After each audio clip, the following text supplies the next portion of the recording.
il y a 4 définitions qui nous expliquent ce que veut dire la terre. Premièrement, notez, lorsqu'on parle de la terre, premièrement, on parle de la terre en termes de planète. Et cela fait référence clairement à Genèse 1, verset 1. Au commencement, Dieu créa les cieux et il créa la terre. Lorsqu'on parle de la terre, dans ce contexte, on parle de la planète Terre. Lorsqu'on parle de la Terre, on parle de la 3e planète par ordre d'éloignement au Soleil et la 5e plus grande du système solaire, aussi bien par la masse que par le diamètre. La Terre est la planète du système solaire habitée par l'homme. Nous connaissons notre système solaire, on parle aussi de la Voie lactée et nous avons 8 planètes. Nous avons Mercure, Vénus, Terre, Mars, Jupiter, Saturne, Uranus et Neptune. Et pour ceux qui savent, ces noms ne sont pas des noms français ou des noms anglais. Ce sont des noms qui font référence à d'anciennes civilisations, notamment romaines et grecques. Rappelez-vous, lorsque j'ai enseigné ici sous la loi des balances, j'ai parlé qu'il y avait des dieux. Vous vous rappelez? J'ai dit que Dieu a autour de lui un conseil. On les appelle les dieux, les fils de Dieu, les veilleurs, les observateurs, et j'en passe. J'ai donné beaucoup de descriptions de ce qu'étaient les esprits autour de Dieu. Et comme je l'ai laissé entendre lors de mon enseignement, plusieurs de ces dieux se sont rébellés. Ainsi, il faut savoir, il n'y a pas eu une rébellion au ciel. Il y a eu plusieurs rébellions au ciel. Job 15, verset 15, on peut lire. Si Dieu n'a pas de confiance à ses saints, si Dieu n'a pas confiance en ses saints, si les cieux ne sont pas purs devant lui, si les cieux ne sont pas purs devant lui. Quand on dit Dieu n'a pas confiance en ses saints, il y a une autre version qui dit si Dieu n'a pas confiance en ses anges. Une autre version dit Dieu n'a pas confiance en ses messagers. Et on dit les cieux sont trop impurs à ses yeux. En fait, parenthèse, pourquoi nous on ne croit pas en l'astrologie? Parce que quand vous regardez avant que la loi ne soit, que Dieu donne la loi à Moïse, Dieu a toujours utilisé l'univers pour parler à l'homme. Dieu parle aussi à l'homme par les astres. Mais pourquoi nous ne croyons pas et nous ne voulons pas et nous savons que le Dieu d'Israël n'aime pas l'astrologie? C'est parce que le 2e ciel est souillé.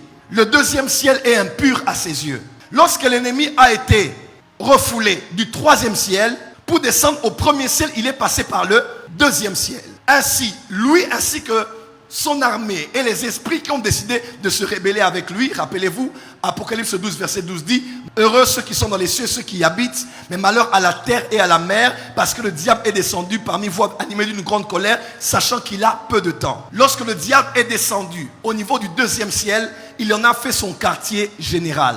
C'est ainsi que le soleil est souillé, la lune est souillée, et les planètes ainsi que les étoiles. Voilà pourquoi nous les chrétiens, nous ne mettons pas notre futur entre les mains des astres au 2e ciel, mais entre les mains du soleil de la justice qui est au 3e ciel. Et lorsqu'ils sont descendus, ils sont venus même sur la terre, ils ont poussé les hommes à commencer à les adorer. J'ai parlé ici des anges gardiens des nations, n'est-ce pas? Plusieurs anges gardiens des nations se sont corrompus et ont commencé maintenant à réclamer l'adoration pour eux. Ils se sont révélés aux hommes, les hommes ont créé des idoles qu'ils ont appelées aussi des dieux pour les représenter. Certains se sont manifestés parmi les hommes sous la forme d'animaux, sous la forme de reliefs, sous la forme de beaucoup de réalités de la nature. Et les hommes, au lieu d'adorer le Dieu des dieux, ont commencé à adorer les dieux.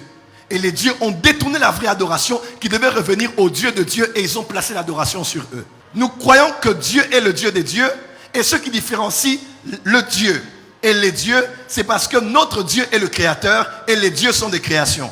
De deux, le Dieu des dieux, lui, il est digne d'adoration, mais les dieux, on peut les appeler les dieux, mais ils ne sont pas dignes d'adoration. Mais plusieurs fils de Dieu, plusieurs anges de Dieu se sont corrompus. Voilà pourquoi dans le psaume, on a dit, Dieu siège dans l'assemblée de Dieu. Et il convoque les dieux autour de lui et commence à les blâmer parce qu'ils n'ont pas bien jugé la terre.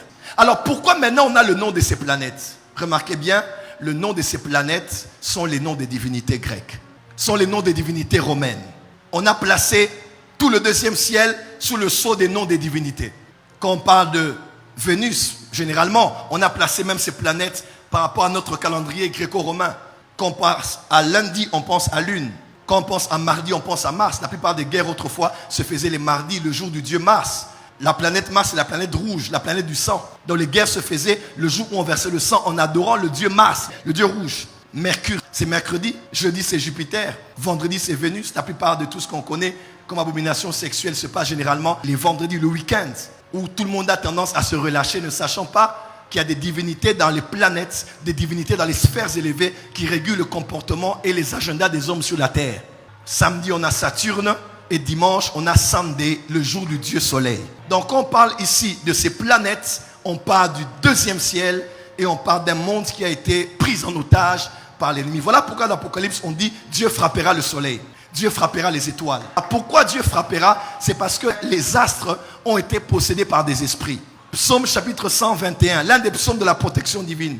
On dit, celui qui garde Israël ne sommeille ni ne dort. Et puis on précise, on dit, le soleil ne te frappera pas le jour, ni la lune pendant la nuit. Entre nous, le soleil n'a pas été fait pour frapper un homme. Pourquoi on dit le soleil ne te frappera pas pendant le jour, ni la lune pendant la nuit? C'est parce que dans le soleil, il y a des entités spirituelles. Dans la lune, il y a des entités spirituelles.